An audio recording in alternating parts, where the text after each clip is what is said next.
Paham untuk DOI-nya? Bagaimana cara mengisinya, menentukan antara itu maximize, target, atau minimize?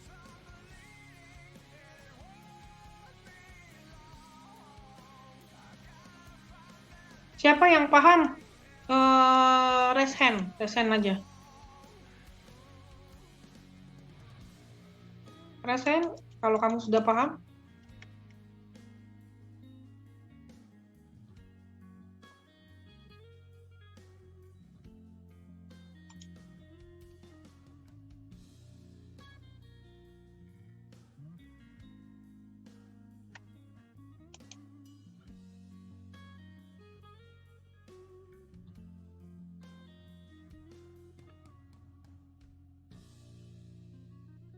Zetendra, ada masalah yang ingin ditanyakan? Atau Rikton, atau Arga, atau Kevin?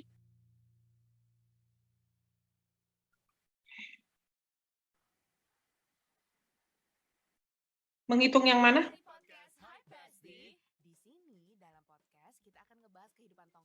DOE itu tadi? Oke. Sebentar.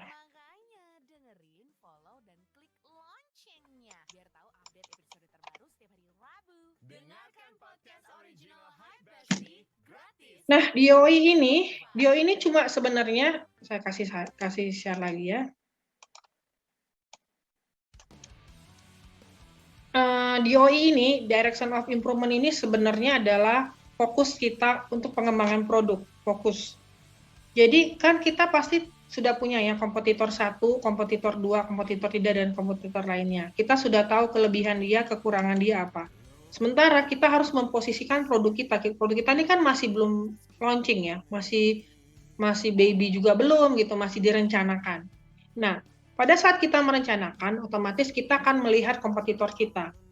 Nah, setelah kita tahu kompetitor kita itu seperti apa, kita harus tahu juga kita akan buat apa yang beda dari kompetitor kita. Sehingga dalam hal ini, ketika kalian bikin functional requirement, artinya kalian sudah tahu sebenarnya yang menjadi bagian berbeda dari produk kalian dengan produk orang lain itu apa. Yang menjadi berbeda itu ditandai dengan direction of improvement. Nih. Oke. Kenapa ini terjadi? Tadi dengan melihat kondisi dari kompetitor-kompetitor kita. Contoh, kapasitas rak sepatu. Kapasitas rak sepatu untuk yang kompetitor 1 misalnya, ini tingginya isinya cuma 3 baris. 3 kali 3, isinya cuma 9. Satu kotak ini isinya cuma 9. Kotak ini isinya cuma 12. Kotak ini isinya cuma berapa. Jadi dia lihat kapasitas. Sementara yang diharapkan dari sebuah produksi Donda ini, kakak kalian ini, pengennya satu rak aja. Ini kan kalau ini satu rak ini, satu rak ini isinya 9. Satu rak ini harus isinya misalnya 5 gitu ya, 5 tapi satu baris panjang. Kalau ini kan tingginya 5. Kalau kita tinggikan 20 jadinya kayak gitu. Nah, dia ingin lebih dari punya kompetitor-kompetitor dia. Maka dia buatlah pemilihannya sebagai maximize. Diukur nggak ini nanti? Ini bukan diukur, tidak dihitung. Yang akan dihitung itu cuma ini nanti, yang dinilai itu. Yang bagian ini. Ini akan dinilai. Dinilainya nanti dari sisi ke kiri ke kanan, atas ke bawah, karena ini ada nilainya. Ke bawah ini ada nilainya, ke samping ini ada nilainya. Yang ini dihitung nggak, Bu? Ini nggak dihitung. Yang bagian ini nggak dihitung. Kenapa ini nggak dihitung? Karena ini jadi prioritas kita aja buat melakukan perbaikan. Ini akan dihitung secara langsung dari jumlah ini. Secara nggak langsung dari jumlah ini aja. Gitu. Karena ini yang jadi prioritas. Kalau si Kak Donda ini memang prioritas utama dia adalah kapasitas. Jadi kita bilang kapasitas untuk semua sepatu ini hanya 60 plus 6 dosen, kemudian lokasimu hanya di selasar, nggak boleh ada yang lain. Dan selasarmu hanya kamu bisa pakai lebarnya hanya 40 cm, panjangnya sepanjang di lab itu. Cuma itu aja. Nah, dia harus berpikir supaya kapasitas 60 mahasiswa tambah 6 dosen tambah 4 tamu gitu, jadi 70 gitu ya. Dan tidak boleh melewati batas kaca dari setengah dari tembok kita, nggak boleh. Nah, jadi kita memang ada batas-batas yang dia punya. Jadi dia harus berpikir bahwa kapasitasnya tuh harus segitu. Jadi kita harus tahu bahwa bikin dudukan laptop itu fungsinya ngapain. Fungsinya fokus utamanya adalah bukan hanya sebagai dudukan misalnya. Dudukan udah pasti. Ini juga sama. Kompetitor juga udah pasti bahwa bikin rak sepatu memang buat sepatu, tapi apa kelebihan dia yang menjadi utama? Nah, sama juga ketika kalian bikin desk organizer misalnya. Desk organizer itu fungsinya buat apa? Atau misalnya dudukan laptop. Fungsinya sudah tahu buat laptop, tapi fungsi lain atau apa yang lain utama yang akan kalian tambahkan itu harus kalian tonjolkan. Nah, ini juga di sini. Yang ditonjolkan ya apa? Direction improvement-nya. Nah, itu yang harus kalian buat, tentukan yang mana yang menjadi direction improvement-nya sebagai maximize, target. Target ini pasti banyak sama nih dengan yang lain, tapi target kita mungkin sisinya beda. Ini lebih ke arah panjang, ini ke arah lebar, atau ini kalau ini lebih ke arah ke tinggi. Kalau ini lebih ke arah ke panjang nanti. Nah, jadi apa aja yang jadi maximize, apa aja yang menjadi target. Ada juga apa yang menjadi minimize, karena memang itu nggak dijadikan sebagai prioritas utama, misalnya kayak gitu. Kelihatannya dari mana? Sebenarnya dari sini nih, dari sini. Kelihatan nih, bahwa prioritas utama dia itu relatif baik-nya itu pada kapasitas, kelihatan. Kapasitas rak sepatu. Dihitung ini, dihitungnya nanti datanya tersembunyi if count, I berapa ke BP berapa, jumlahnya berapa, nilainya berapa. Nah, gitu. Jadi dari technical important dia. Technical importantnya yang mana? Ini nih, skornya yang 9, 9, 9, 9, 9. Ini ada data tersembunyi ya di dalamnya ya. Seperti itu. Oke. Nah, jadi kalian referensinya sebenarnya ini 11 berarti kapasitas. Kemudian coba nomor 5. Nomor 5 nih. Ini 5, ini sama ini. Nih. Kenapa nggak ini kira 10%? Karena ini jadi target. Nah, memang seperti saya bilang tadi, sebenarnya apa yang menjadi kelebihan dari produk kalian itu sebenarnya harus muncul di functional requirement. Ini kelihatan bahwa kami sebagai customer, kami butuh kapasitas paling utamanya. Jadi kapasitas ini harus terjawabkan. Jadi kelihatan bahwa memang relative wage, bobot terbanyak itu harus ada di sini. Dibandingkan dengan yang lain. Oh, kenapa ini nggak tinggi, Bu? Yang ini nggak tinggi. Karena ini juga ada sebaran yang lain yang diperlukan. Ukuran panjang, lebar, dan tinggi sepatu itu sudah terwakili dari 10, 10, 10 ini. Jadi sudah panjang sendiri sudah ada, lebar sendiri sudah ada, tinggi sendiri sudah ada. Ini panjang dan lebar sepatu. Ini mengikuti dengan nanti desainnya. Nah, kayak gitu. Jadi ini kenapa rendah? Karena ini sudah dihitung di sini. Terwakili di situ. Begitu juga nomor 9. Nomor sistem bongkar pasang. Sistem bongkar pasang itu sudah diwakili oleh apa nanti? Nanti ada materialnya apa aja, dapat dilipat, kemudian ini kan sistemnya sistem bongkar pasang, kayak gitu. Ini sudah terwakili oleh bobot-bobot yang lain, jadi bobotnya itu tersebar. Tapi kita harus tahu bahwa yang menjadi prioritas kita, functional requirement mana. Oke? Nah, tugas kalian lagi adalah menambahkan direction of improvement. Ini adalah tugas desainer nih. Karena ini jadi fokus kalian. Itu yang pertama, tugas pertama. Tugas yang kedua, seperti saya bilang kemarin, harusnya sudah disiapkan kompetitornya. Kompetitor kalian itu siapa? Paling nggak 3 lah ya, 3 kompetitornya itu siapa gitu, kalian cari. Kemudian kalian nilai sendiri, karena biasanya kalian pakai atau siapa aja yang kalian tanya pakai, bisa ditanyakan. Kemudian nanti akan muncul di bagian sampingnya adalah peta antara kompetitor lain dengan kita. Kita ini kan ini ya, punya kita. Ini dapat dari mana, Bu? Ini tingkat kepercayaan kita aja. Yakin nggak kita kasih dia 5 semua? Kalau kalian yakin silakan, tapi menurut saya sih kadang ada tingkat nggak kepercayaan kita sendiri gitu. Misal kayak gini, nomor ini. Rak sepatu tidak bau, nggak yakin dia, karena satu tadi, dia sudah ngasih bahwa tidak ngasih pengharum. Belum tentu dengan hanya kasih ventilasi, harum dia, belum tentu. Jadi dia cuma ngasih nilai 3, tingkat pentingnya. Rak sepatu memiliki tempat penyimpanan barang. Selain sepatu, barang juga ada. Nggak yakin ya, karena cuman hanya di atas yang bisa. Nggak tahu yang kalau di bawah nggak mungkin digabung dengan sepatu. Begitu. Jadi dia kasih nilai 3. Cukup setuju, cukup penting. Tapi dia tidak menganggap itu sangat penting, kayak gitu ya. Nah, itu bisa. Berarti Bu, dia nggak yakin dengan produk dia. Bukan begitu juga. Kalau terpenuhi semuanya, otomatis dia kan bicara tentang cost nih kan. Nih ada hitungannya, value engineering-nya. Nanti nilainya lebih tinggi daripada desain-desain yang lain gitu. Jadi dia harus mempertimbangkan cost juga kalau di sini. Makanya dia memberikan ada nilai yang dianggap lebih rendah dibandingkan dengan customer requirement yang lain. Tapi dia tidak mengurangi fungsi-fungsi yang lain.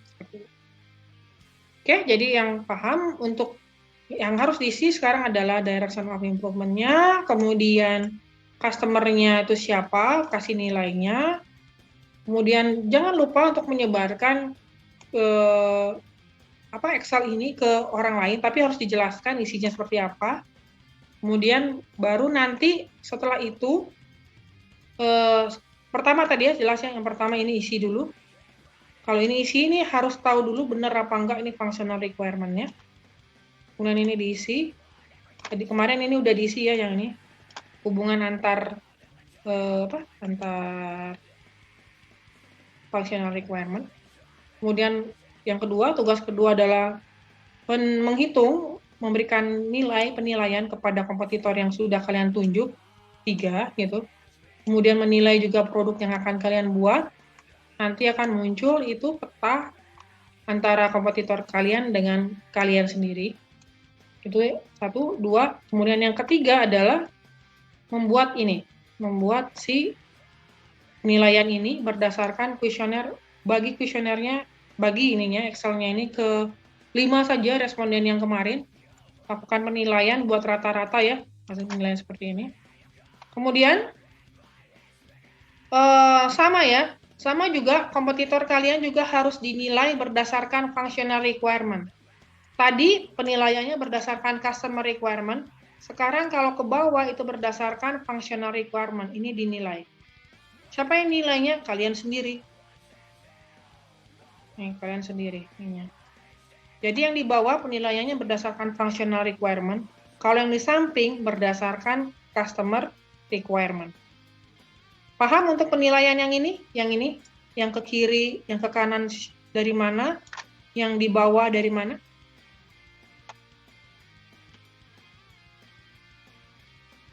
Coba jelasin siapa ya? Yosep Pin Simanjuntak. Kalau yang di atas, yang samping ini penilaian kemana ini Yosepin? Izin Bu, itu tadi kalau nggak salah saya dengar itu Bu, penilaian yang terhadap apa ini Bu, yang bentar.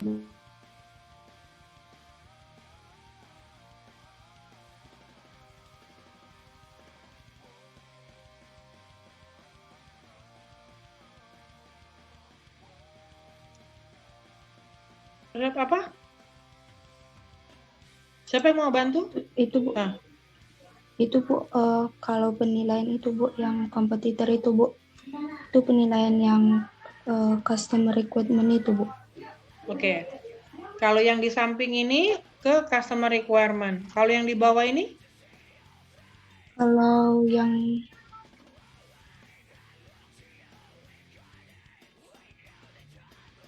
Kalau yang di bawah itu Bu, ini Bu, functional requirement itu Bu. Oke, yang fungsional yang bawah ini penilaiannya ke functional requirement ini. Gitu ya? Ya. Oke, paham ya berarti ya. Natalia Hutagaol. Ya, Bu. Sudah paham yang tadi bagaimana penilaian customer requirement yang samping dan bawah? Sudah, Bu. Oke. Nah, sekarang langkah selanjutnya adalah ini terakhir ya, terakhir saja. Ketika kalian sudah menilai, sudah ada nilai DOI-nya sudah ada, kemudian sudah kalian juga nilai customer kompetitor kalian dari sisi customer requirement, sudah juga ada yang mengisi ini gitu ya. Sudah juga ada yang sudah mengisi benchmarking terhadap functional requirement-nya. Sekarang yang terakhir sekali kalau kalian mengisi itu adalah target. Nih. Target itu adalah sesuatu yang harus bisa diukur. Contohnya, kapasitas rak sepatu. Kapasitas rak sepatu, misalnya gitu ya, itu harus seperti apa? Ukuran, harus ada yang angka. Tadi saya bilang, kayu jenis apa? Ini kayu tipis misalnya. Tipisnya setipis apa? Sini ukurannya. Kemudian sistem assembly, tadi kan ada assembly. Assembly-nya pakai apa? Terus kemudian coloring. Di sini kan tadi kalian ada bilang coloring. Coloring-nya tuh yang gimana? Pakai warna merah, hijau, kuning, di langit yang biru, gitu ya. Kemudian kayak tadi juga panjang yang berapa ukurannya, lebar yang berapa ukurannya, seperti itu. Jadi target ini adalah yang akan ditentukan di dalam sebuah desain. Karena setelah kalian bikin QFD, desain ini, ukuran ini harus masuk dalam sketsa, harus masuk dalam SolidWorks. Jadi kapasitas 60, panjang lebarnya harus ini harus ada di dalam SolidWorks. Harus ada di dalam sketsa. Jadi inilah yang akan kalian, inilah yang jadi referensi ketika kalian buat sketsa. Paham untuk ini? Ada yang ditanyakan tak? Bisa bertanya. Yes. Yang nilai yang di kanan itu, Bu, biasanya nilainya 0, Bu. Yang mana? Ini? Yang bagian kanan, Bu. Yang kanan ini? Iya, Bu. Nggak bisa 1 sampai 5.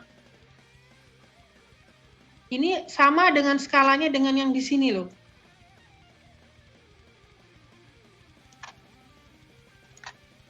Misalnya ini baik, jadi skornya tuh baik sekali, buruk sekali apa enggak? Baik, buruk sekali enggak? Oh, rak sepatunya tertutup.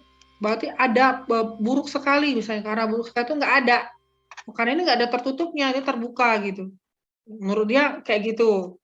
Oke, misalnya ini 5, oh iya karena kelihatan nampak jelas. Kalau ini enggak terbuka dia, cuman bawahnya aja yang tertutup misalnya. Ini juga terbuka, ini tertutup. Ini terbuka. Berarti kan enggak tertutup kan, kasih skor 1. Kayak gitu. Kemudian ini misalnya 2, rak sepatu tidak membutuhkan banyak ruang. Ini butuh kalau misalnya dia sepatunya kicik-kicik misalnya gitu. Ini kan dia lebar-lebar, ini masih ada sisanya. Ternyata rendah. Oh ini padat, banyak bisa masuk nih.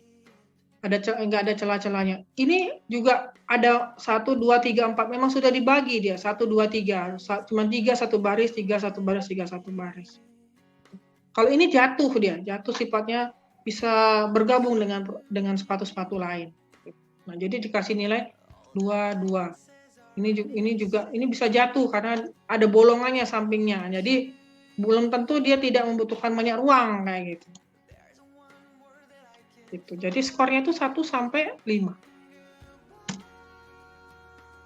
Tidak ada 0 ya. Aduh, tidak ada 0. Tidak ada 0-nya ya. Aduh, Adi. Baik, Bu. Sama juga yang di bawah ya. Yang di bawah, oh boleh 0. Kenapa 0? Karena emang nggak ada misalnya. Dapat dilipat, nggak ada dia. Sebenarnya boleh, cuman meragukan. Kalau memang ini nggak ada, memang nggak bisa dilipat dia ini. 1, 2, ini nggak bisa dilipat. Bisa dilipat, susah, 0, 1 misalnya gitu. Kalau ini jelas nih, biasanya customer requirement itu lebih umum, baru kita bisa ngasih 1 sampai 5. Tapi kalau yang ini, karena setiap produk punya keunikan sendiri-sendiri, cara dia gitu. Kalau ini bukan lipat tapi bongkar pasang kalau dia ini.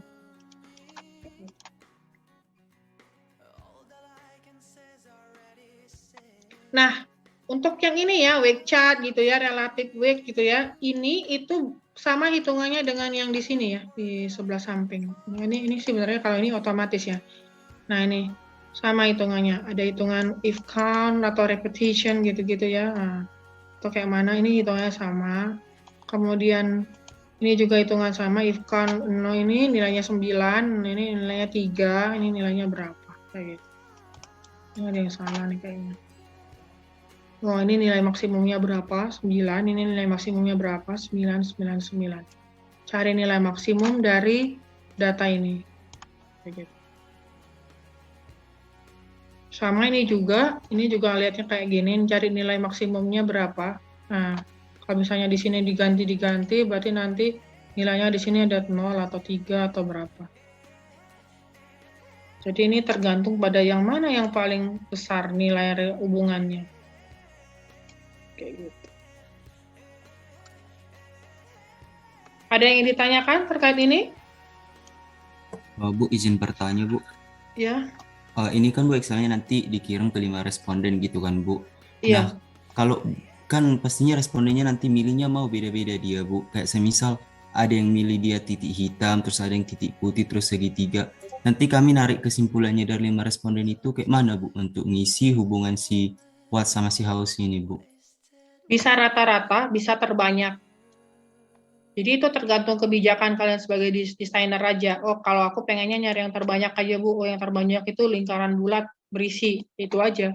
Jadi kesepakatan dari kelompok aja. Mau cari rata-rata dari 5, rata-rata ngambil berapa, atau terbanyak. Kayak gitu. Oh, baik, Bu. Terima kasih, Bu. Ya. Ingat juga ya, ini boleh nggak diisi kosong, nggak ada hubungannya gitu ya. Ini kan ada tandanya ya. Jadi jangan dipaksakan untuk harus ada hubungannya. Jangan dipaksakan. Kalau memang nggak ada sama sekali, ya udah 0 aja. Pilih aja kayak gini. Gitu ya. Jangan dipaksa. Jangan harus ada. Justru kalau ada tuh bingung malah. Kayak gitu. Baik, Bu. Oke? Sudah cukup paham untuk ini? Nanti kalian silakan mulai berdiskusi dari nanti ya, jam sekitar 2 menit lagi mulai berdiskusi sampai dengan nanti jam 2, nanti jam 1 kita nggak kelas, tapi saya akan lihat hasil dari diskusi kalian dengan teman-teman. Minimal ini sudah keluar. Ini udah keluar nih. Nih, saya minta referensinya ya, kan pasti biasanya ada spesifikasi produk ya. Ini harus ada spesifikasi produknya. Jadi saya bisa melihat, oh benar mereka nganggapnya kayak gitu ya. Jadi nanti misalnya bisa dikoreksi. Memang benar dia nggak punya kapasitas segini, memang benar dia nggak punya lipat gitu kan. Biasanya di spesifikasi produk kan pasti ada tuh penjelasan produknya tuh gimana kan. Nah, nanti kalian silakan search kelebihan, kekurangan atau spesifikasi dari produk ini apa, nanti dilampirkan di course. Jadi tugas kalian hari ini adalah membuat DOI-nya, membuat ininya, kemudian membuat bawahnya, kemudian nanti menyebarkan ke customer kalian, responden kalian ini. Nah, mulai dari sekarang itu sudah mulai mendesain targetnya kayak mana. Gitu ya. Paham untuk latihan, untuk tugas nanti sampai jam 3? Paham, Bu. Paham. Oke. UTS itu ada 2 yang dikumpulkan nanti. Satu adalah QFD yang sudah final, dan yang kedua adalah sketsa. Sketsa itu dibuat oleh setiap mahasiswa. Setiap loh ya, satu orang satu. Gimana cara buat sketsa? Itu berasal dari hasil QFD. Setiap orang itu punya persepsi yang berbeda-beda. Contoh seperti ini nih. Ini kan kamu punya target ya, targetnya segini gitu. Terus kamu masih lihat lagi dalamnya kayak mana. misal kelompoknya Mergi misalnya dengan satu kelompoknya Mergi, kelompoknya dengan siapa? Jo ya, dengan Hansel ya. Atau Monica, Hansel sama Jo bareng sekelompok. Iya, Bu. Iya, Bu. Nah, itu nggak bisa sama, bisanya nggak mungkin sama antara Jo, Monica sama Hansel, nggak mungkin sama. Cara nganggapnya misalnya, oh panjangnya segini, komponennya dapat dilipat, dapat dilepas. Nggak tahu yang mana yang bisa dilepasnya, yang mana bisa dilipatnya, belum tahu. Jadi bisa jadi yang dilepasnya cuma samping kiri, samping kanan menurut Hansel, tapi kalau menurut si Jo, dilepas semuanya, bisa jadi. Karena kalau dilepas semuanya kan pasti rentan terhadap kerusakan. Kalau lepas setengah, mengurangi, cuma harus ada alat yang bisa tahan dengan nggak dibongkar gitu, tahan akan beban kayak gitu. Nah, jadi cara pandang si Hansel sama Johannes nggak mungkin sama. Jadi bagaimana kalian masing-masing menginterpretasikan si target ini dalam sebuah sketsa. Gitu. Satu QFD, tapi yang keluar adalah satu kelompok misalnya 5 sketsa. Gitu ya. Jadi satu QFD ada 5 sketsa misalnya. Satu kelompok ada 5 orang, jadi 5 sketsa. Sketsa itu dibuat, tadi saya bilang, dari hasil QFD yang sudah kalian buat. Jadi QFD-nya cuma satu ya. Kayak gitu. Nanti hari Senin sampai hari minggu depan yang masuk Bu Iswanti ya. Jadi Bu Iswanti lah yang akan mengarahkan kalian bagaimana sih membuat sketsanya. Seperti itu. Tahu ya sketsa kayak mana? Pakai pensil gitu. Nanti akan dikumpulkan pada saat kalian datang ke Dell.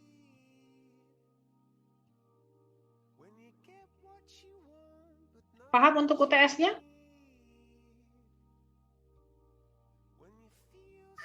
Paham, Bu. Oke, jadi yang kalian kerjakan sekarang silakan berdiskusi untuk YAB yang saya tugaskan tadi sampai jam 2. Harus ada hasilnya ya. Nanti yang mana salah, yang mana benarnya nanti kita diskusikan lagi. Saya akan kasih tanda ini salah, kurang benar diperbaiki gitu ya. Supaya bagus gitu. Nah, rencana kami juga akan memilih beberapa atau semua kelompok ini akan kami buat dalam PKM, program kreativitas mahasiswa kalau nggak salah. Kalau memungkinkan.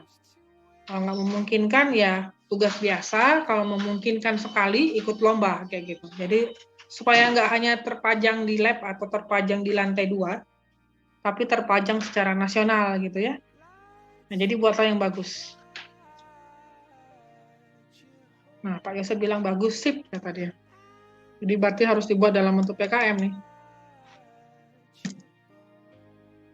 Sudah ada yang ingin tanyakan lagi? Sudah jam 11:30.